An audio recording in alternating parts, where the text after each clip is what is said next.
Ladies and gentlemen, author Virginia Woolf once said back in 1928, a woman must have money and a room of one's own if she has to write fiction.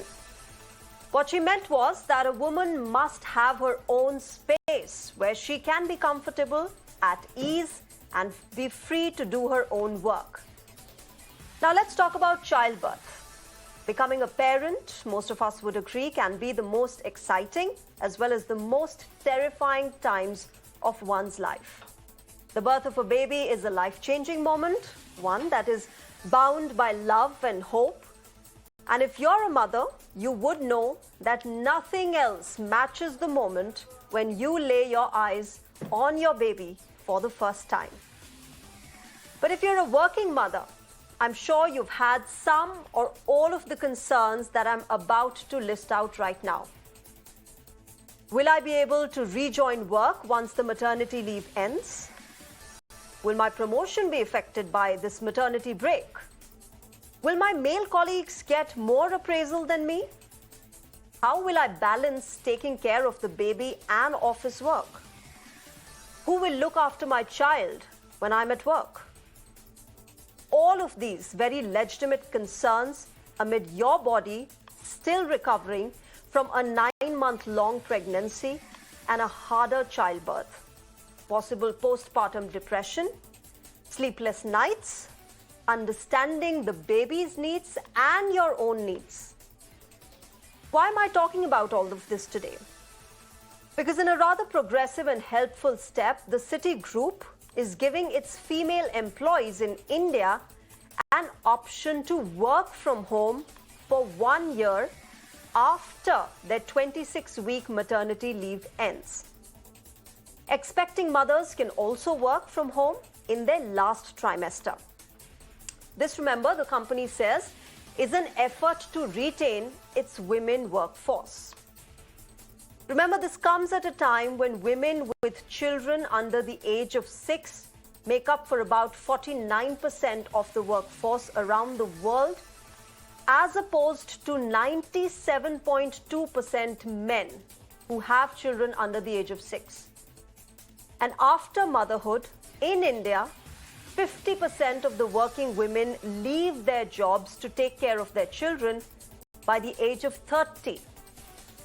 73% new mothers leave their jobs completely after becoming mothers. Now, a lot of women are rejoicing at this decision and want other employers to provide such flexibility as well.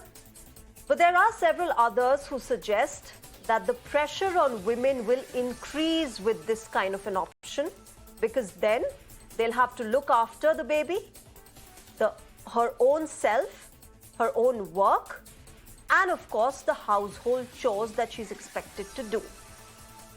What do women think about it? I take this debate to my guests tonight.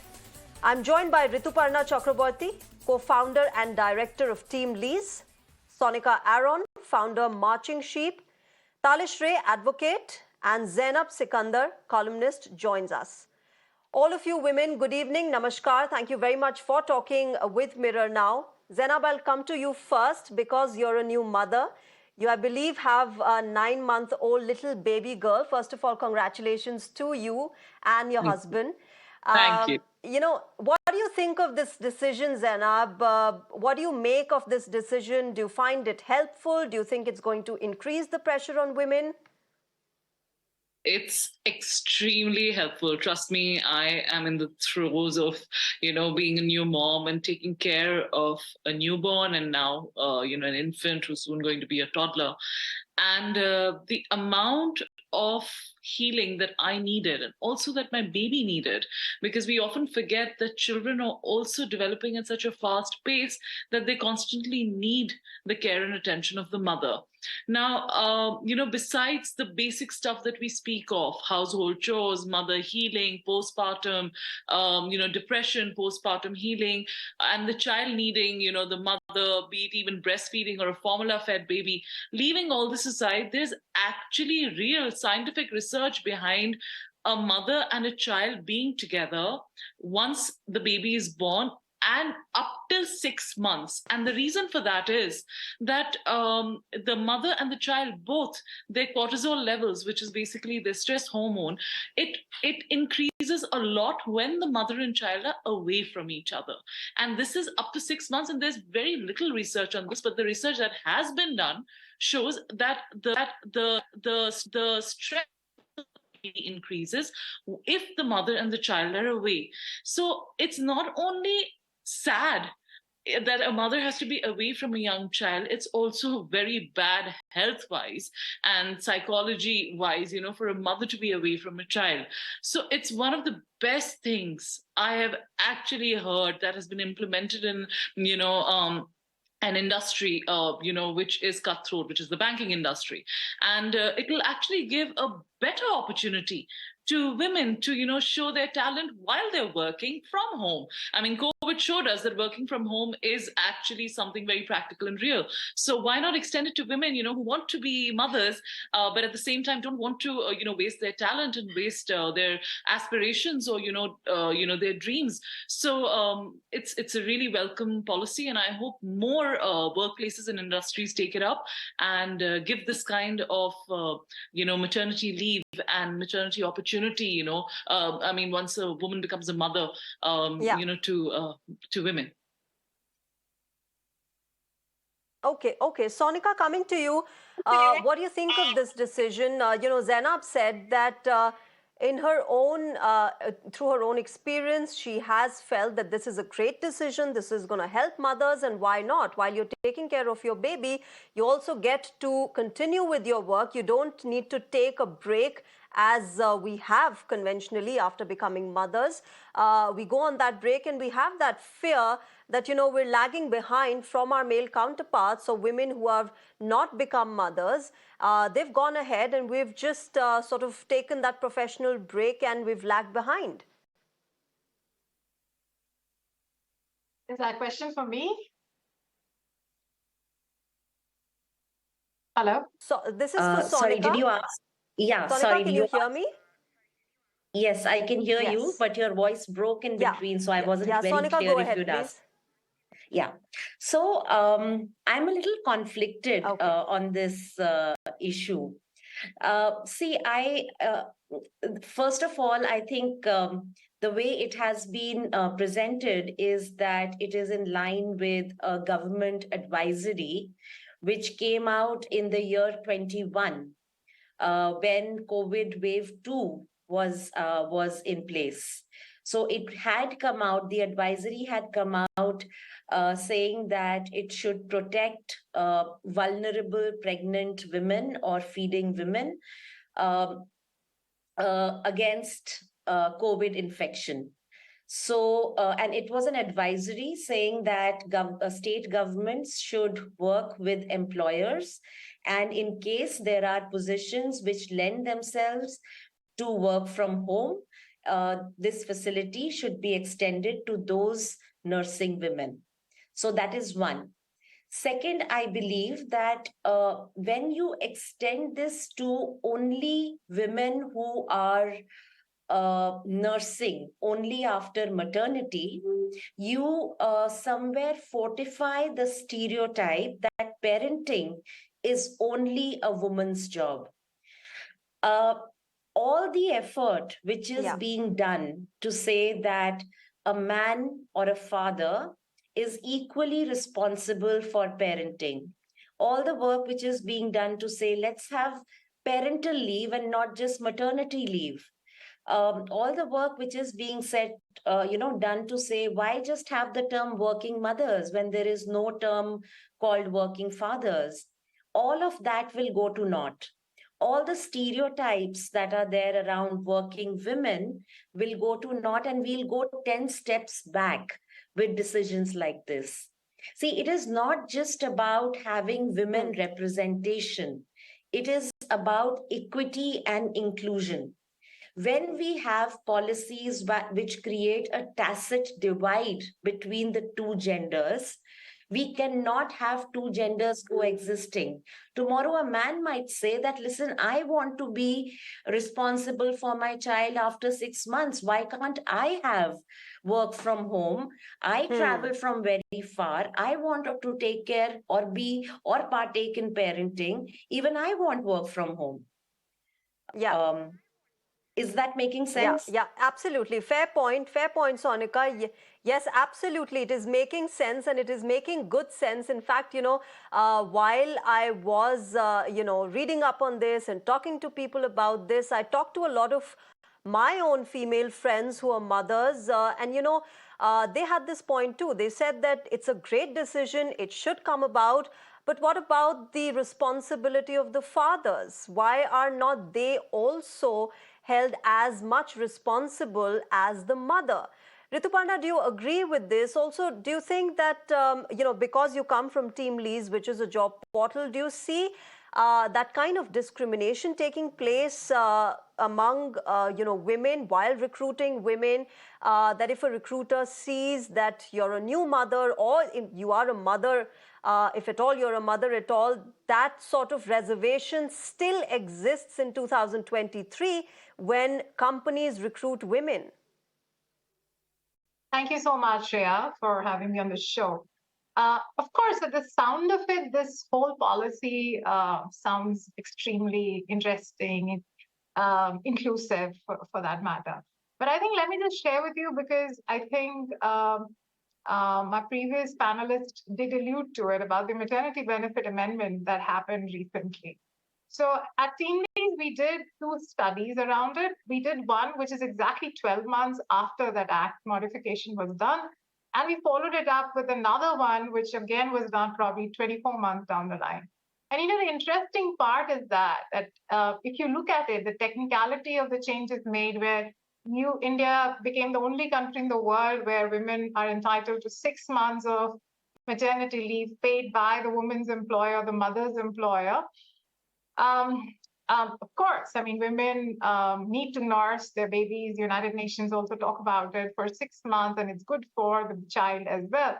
All that is fine, but what happened in the process is that it did affect hiring of women in many sectors. I'm not going to say that each and every sector, but that in many and majority of India did see, and it's not just the Team Lease study, there are many studies which actually are suggesting that there did come unstated bias in terms of hiring of women of a certain age. Uncomfortable questions were being asked on account of that. So the reality is that while this is, of course, a great development and an initiative from the Citi group, but on ground, how much is going to change? And I do agree that that somewhere, of course, this is not something which I feel the onus is on employers or on the government. I think a lot of onus would be on women themselves. Because if they do opt for this kind of a work from home policy, and especially in organizations which have very intense office culture or work from office culture, there's a lot of hustle, inevitably, there will be an effect in terms of a women's career progression, even if you stay invested in the career. So it at the face of it, it looks elegant, but I think it comes with a huge price for women, and which we can't ignore. A few more statistics. I mean, after the Maternity Benefit Act, and I'm sure a lot of talk has been happening about the female labor workforce participation. If the intent was retention, right, then the women labor workforce participation should have improved, and even in the formal sector, but that's far from it. As a matter of fact, it did. So we have to actually consider what really women needs and wants. If we need to make them feel inclusive, if we need to have them stay on in the formal workplaces. So I think that's my 2 bits. So on ground, in reality, you can't ignore that there is an implicit bias that will set in on account of such policies. And women will lose out on those. Yeah, and the kind of socio-economic barriers that still exist. I mean, we can talk all about it sitting right here. I'm in the studio, you're in your, homes or offices, and we can talk as much as we can. But the matter of the fact is that socio-economic barriers still exist, and we still have to battle them every day of our lives. But Talishre, there's also a counter argument to this, saying that, that the point that Sonika made, that fathers need to be held as much responsible and they need to have this kind of a leave as well. Now, we have the paternity leave, but, at the end of the day, it's the mother that the child needs more than the father. For example, in instances like where you're breastfeeding, now you can't expect the father to do that. It's only the mother who can do that. Things like these, concerns like these, how does one pave their way through such concerns then? Okay, so I think I first want to come in on the legal point, because I am hearing this thing about, oh my God, there is one company or a few companies or organizations that have brought about this extended work from home beyond 6 months of maternity leave. And I'd like to draw your attention to the Maternity Benefit Amendment Act of 2017, wherein a Section 5, subsection 5 was added, which said that in case where the nature of work assigned to a woman is of such nature that she may work from home, the employer may allow her to do so after availing the maternity benefit for such a period and on such condition as the employer and the woman may mutually agree. So the first thing that I want to point out is that this amendment was brought about in 2017. We are currently in the year 2023. So 6 years later, this much rejoicing that's happening over a banking institution, as much as I welcome it, I would still say that it's a little too late, because this has already been provided about 6 years back. I also would like to draw attention back to the focus on what has happened in the 6 years and have we actually seen women join the workforce. What I did keep looking through the press as the press broke the news was whether they are offering any equity or equality to women when they join back or they're working from home, in terms of reviews, in terms of payments, in terms of their promotions in the time period. Because that does become important. You're working from home, but hello, your the next increment or promotion or band will not come through because you've been working from home and you are on maternity leave. And let's admit it, that does become a bit of a bias in a lot of organizations that are privately owned and run. Now, so far as paternity leave goes, I think it's also important to remember that when a newborn is born, there are two parents that are born with it, a mother and a father. So insofar as the fact that, yes, the mother is the primary caregiver, that's where our laws look at 6 months of leave that has been mandated, which is one of the highest days that are there anywhere in the world. But paternity leave becomes important in as much as who's going to support the mother as she supports a newborn and herself. So therefore, I think when we look at questions of equality, or we look at getting women back into the workforce or allowing them to be back, and let's keep in mind that women both in rural areas as well as urban areas are less than 20% of the workforce. So at any point in time, these are all measures that have been taken in to be able to ensure that women come back. But the way that they are structured, as the other panelists around me sort of covered, is that it inherently, as a structural method, drives more barriers than actually makes it accessible. Also, in terms of what are the rights, how many women are availing it. So that remains to be seen whether women would like to take that, because a lot of the times, in terms of help and support, which needs to be provided in terms of the Maternity Benefit Act, which is that creches should be provided, facilities need to be provided. A lot of the times, those also go missing. So there's a holistic picture that is needed, rather than saying, well, if it is for this one, should it be for that one as well? Of course, it should be for both parents. I mean, why are we thinking of depriving somebody who may not be by biology a mother, but is also mothering the parent as a father? So both those parties need to be kept in consideration, and that option needs to be offered. But more importantly, and I don't think there's anything new, because 2017, it's already come in. I mean, 6 years later, what is the great fuss about is what I am really conflicted. As much as I welcome the fact that somebody has go ahead. What is important, Talish, and what's interesting is, you're saying that it's come out in 2017, but how many of us knew about it? I did not. A lot of women like me did not. And that's perhaps the problem. These things, these facilities, these provisions exist. For example, you mentioned the creche. There are not a lot of women who actually are aware that a company with 50 plus employees has to have a creche within the premises. They're not aware of it. So that perhaps also needs to be spread out. That message has not been spread out. And I'm not talking just about urban women, I'm also talking about rural women. And there's such a rural-urban divide as well. Zainab, coming to you, the talk of creche, would you rather leave your baby at home and go for work or work from home with the baby, or have a creche at office, leave the baby there, and as per rules, 4 visits for a mother are allowed to that creche? Would you rather opt for that? I'll be very honest with you. And I'm a very ambitious woman. When I have a baby and I decided to have a baby, it's we live in an age where we decide and plan to have babies. So that's a very important factor also that we should see, that a woman has chosen to have a baby. We don't live in times where it's thrusted upon us to become a parent. So I would choose to work from home because it's in my own comfort zone. It's in my baby's comfort zone. I know my area's sanitized if I look at it, hygiene wise. And, when it comes to, even having help from other family members, it's easier for me to be at home. So rather than being in my workspace where I would like to be more professional and, not, take the breaks to see my baby in a creche, I would rather stay at home. And, like it was pointed out by the other panelists, the 28 weeks of maternity leave was already there and they've extended it to 1 year. And I am still pressing upon the fact that I think this 1 year extension of the leave is more important psychologically, both for the mother and the child.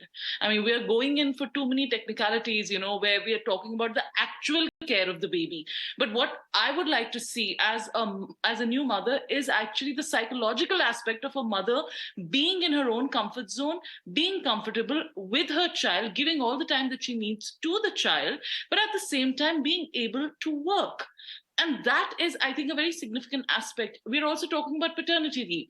See, we don't live in a utopic society or world. And we know that mothers are the primary caregivers because most of us choose to breastfeed. And even if we choose to bottle feed a baby, we still need to be around the child because the bond between the mother and the child is biological. It's what God has created. So as much as the father is supposed to be there for the mother to take care of his wife, and then the child, it is very necessary to point out that it is the woman who gives in most when she becomes a parent.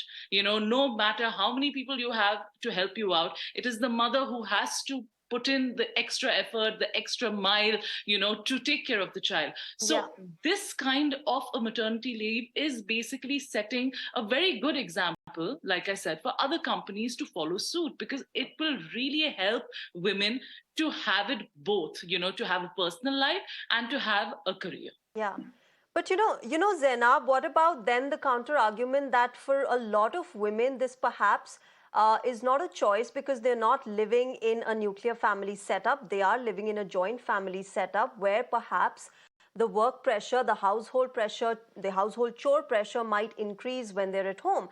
I was talking to a friend of mine and she said that, no, I wouldn't like to have it because then the general perception is that, okay, you're working from home, you're in your comfort zone, so you can take care of the baby, you can manage your work, you can also help in, small household chores whenever you get the free time. That is increasing their load as a new mother. Also the fact that, you're not getting a break from all of this. I was talking to a new mother and she said that, I would like some time for myself, and therefore going to office and having that space for myself is the time I get from my daily routine. So, we have these arguments as well. What about those women who perhaps don't have a setup like yours? No, to be honest with you, I don't live in a nuclear family. But look, I don't want to seem elitist or I don't want to seem like I come from a privileged background. But as an educated woman who comes from a middle class family, I think I have that much of capacity to run my life my own way. But if there are women who think they can't and they have to listen to, the sort of the order of the home, the order of the joint family, then of course they have the option of going back home. I'm simply saying, as an option to work from home when you become a mother, it's a great option. And a lot of women will opt for it because, there's also this crazy pressure that women have on themselves that they can do it all. And yes, we can do it all, but we need our space and time and we need our own pace at which we can do it all. We are not here to prove that we are superhumans. Women are as flawed as men, and we can't do it all. So, but for example, I am a working woman and I want to have a baby, but at the same time, I don't want to give up the progress I've made at my workspace. So that is the reason, instead of taking an extended break and leaving my job and then getting back to it after a year or so, it's better that I have an option of doing my work from home. And if a woman thinks that, she wants to escape from her home environment and go back to work, she has that option. So this kind of a policy is a win-win situation for new mothers. I absolutely agree with you, Zainab, when you said that women are not multitaskers and they don't want to be champions of everything. I'm a complete champion of telling everybody that, no, I don't want to be a multitasker. Please, just one task at a time, at my own speed, at my own space. That's what I'd like to do. I don't want to be this champion multitasker that women are made out to be. But Rituparna, coming to you, do you see that divide in rural and urban? Now we have more and more women working. We have more and more women coming from tier 2 and tier 3 cities working in multinational companies. Do you see that divide really, where women, perhaps urban women, are able to make those choices for themselves, but it's not still as easy for women perhaps who are coming from tier 2 and tier 3 cities? Thank you. So I think we have to remind ourselves that in India's biggest divide in the workforce is those who work in the formal sector and those who work informally. And incidentally, women employment, or rather labor workforce participation in rural India has gone up over the last 5-6 years, but it's gone up in the informal work, which means in the informal work, honestly, the Maternity Benefit Act or any such policies do not really apply. So they have little or no access to any of these benefits. So for them, life goes on the way it has been. So that clearly leaves out a very large population of Indian women who are part of the workforce from today's discussion and conversation. So honestly, this whole discussion is limited and restricted to those who are in the formal workforce out of the 10% of the whole country, of the whole country's workforce, who are in the formal sector, and whatever is the representation of women in that. So from that perspective, of course, I mean, honestly, this is like was shared a while back, that this was something which was always there in the policy. And while there has been sufficient debate and talk about the Maternity Benefit Act and its pros and cons, one must ask that why is it this particular part no one has been talking about? You haven't, very few HR heads or, CXOs in corporates are talking about it, because this is something that's an implicit way of saying that this is not something which is practically feasible. It's a signaling, honestly. So we have to pick up those signals that, yes, it is not, honestly, for a mother who's already a mother, a policy of this sort is amazing. This is like God said. But what I'm actually talking about is that what it does to women who are not yet a mother, and who are wanting to be part of the workforce, or who wants to come back to the workforce after their first child. Policies of this sort definitely affects those people. Hence, and to be honest, what surprises me is that countries who have much higher level of women labor workforce participation do not have policies like this. I mean, I would be surprised if some of these multinationals, I would be very keen to know how they're, doing this in, let's say, United States or in other parts of probably Europe, UK.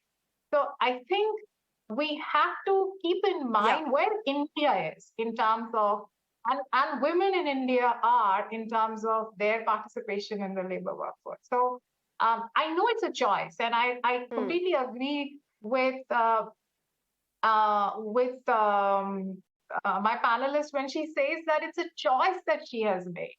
Yes, if you are making a qualified choice, honestly, no questions asked. If you know that I'm willing to take this 12 months as a I want to discount my career progress and I want to focus on my child, so be it, to be honest. But the thing is, a lot of women today are not in a position to actually go about this whole situation as a choice. I mean, there are few of us who probably are in a position to be able to call it a choice, plan it, have resources, support system at home to be able to take care of it. But majority, and majority is like a real majority who don't have that choice. Yeah, and fair point, Rituparna. And what's also perhaps very concerning is the fact that in this whole process, the pay parity bit also comes in. And once that is realized and that is decided that the woman is earning less than the man, it's almost automatic for the couple and the family to decide that, okay, she can probably, let go of her career and leave her job and take a break because she is not contributing as much as the man is contributing to the household. Sonika, that difference also comes in when it comes to, women, working women, and specifically new mothers. See, actually, that is where the vicious cycle begins. And to really play the devil's advocate, and I heard that the biological bond is there between a mother and child, and it's the mother that is the primary caregiver. I really want to question that, right? Yes, a mother gives birth, that is the biology. A man cannot give birth, a man cannot feed. But what stops a mother from pumping milk and freezing the milk and keeping it in the freezer and letting somebody else from feeding that milk if somebody wants to go back to work? And it's a choice again. If somebody wants to go back to work after 6 months or even before 6 months, I have seen many women, despite having the 6-month maternity leave, wanting to go back to work before that, because there is a important project or an assignment or a meaty something happening at work which they want to be a part of. So I do not believe, I think there is something known as social conditioning. Sonika, I've also, had friends and family members, women who have felt guilty of pumping their breast milk and leaving it for the child and coming to work. It's the working mother's guilt, whether it's or leaving behind your child and coming to work. I will answer that. It is okay, Talish, I'll come to you. Sonika, go ahead, and then Talish, I'll come to you. Yeah, and that is because that is how we've been brought up. That is what we have been told from the beginning, from ever since women feel more guilty. Yeah, because that is what our response, that is what we are for. Beta, तुमको बड़े होके बच्चा पालना है, शादी करनी है. Your primary responsibility, however educated you are, is to look after your family. And if you're not the sacrificial goat, then you're not a good woman. Correct. You're not being a good woman if you're not making more sacrifices. Yeah. And now what happens is that because I have taken a break, my boss sees this, my manager sees this and says that she is not committed enough. You've taken work from home, somebody else is pulling more weight. So it's all right if I don't give you this promotion this year, you can come for it next year. So now my peers are ahead of me. And what happens at home? 2 years later, 3 years later, 5 years later, when my child is having exams and it's the time to take a decision, whose career is important? It's my partner. Right? And that is how the vicious cycle begins, Shreya. We don't even realize it when we become second-grade citizens in our own house. And we are responsible for it. So we choose. Yes, we choose. Okay. We don't think what will happen. I'm sorry if I'm upsetting a lot of women Talish, out there. Go ahead. No, you're absolutely. Yes, this show has popular as well as unpopular opinions being talked about, but that's absolutely fine. Here we have all the freedom of expression and women can be themselves. Talish, coming to you, you wanted to make a point. Yeah, so the only point I want to make, there is a term that we've used all along called working mothers. How come we never use the term working fathers? And that's about the dictionary of choice, right? Yeah. Language is important. If you go back to the most famous working mother as a published author, J.K. Rowling, she said words are an inordinate source of magic. And therefore, those words become really important.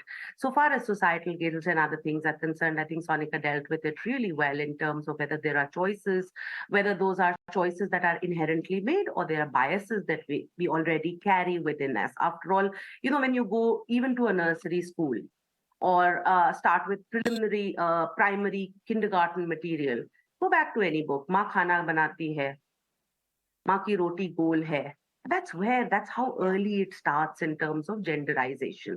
And therefore, then the illusion of a constructed choice that is there. So nonetheless, but at the same time, the only thing I come back to as somebody who is, don't mistake me, I know that the 2017 amendment was not talked about because it is just not convenient. The choice was given to organizations choose not to take it up. And currently, even if they take it up, one of my favorite things that I often ask organizations is, why do they like to hire women? It's because most women come at a much cheaper cost than men. And they tend to work much better as well. It becomes a reality. It's a hardcore reality that women work harder the moment they're given an opportunity to, because they're taught that they can't get there. So at the end of the day, what I still want to understand is that as much as we are giving significance to parenting, especially from the maternal side, whereas the assurance that the women at the next stage will not be overlooked for the next promotion, the next increment, the next seats around the board. And I think don't need to explain that. Just open any page talking about any symposium of leadership, and all that you ever see is a manual. So I remember there used to be a cutting-edge journalist who on Twitter or now X used to run this thing saying another manual. And repeatedly, organization after organization after organization would fall for that. Talk about leadership, you'll have 30 men, 1 woman.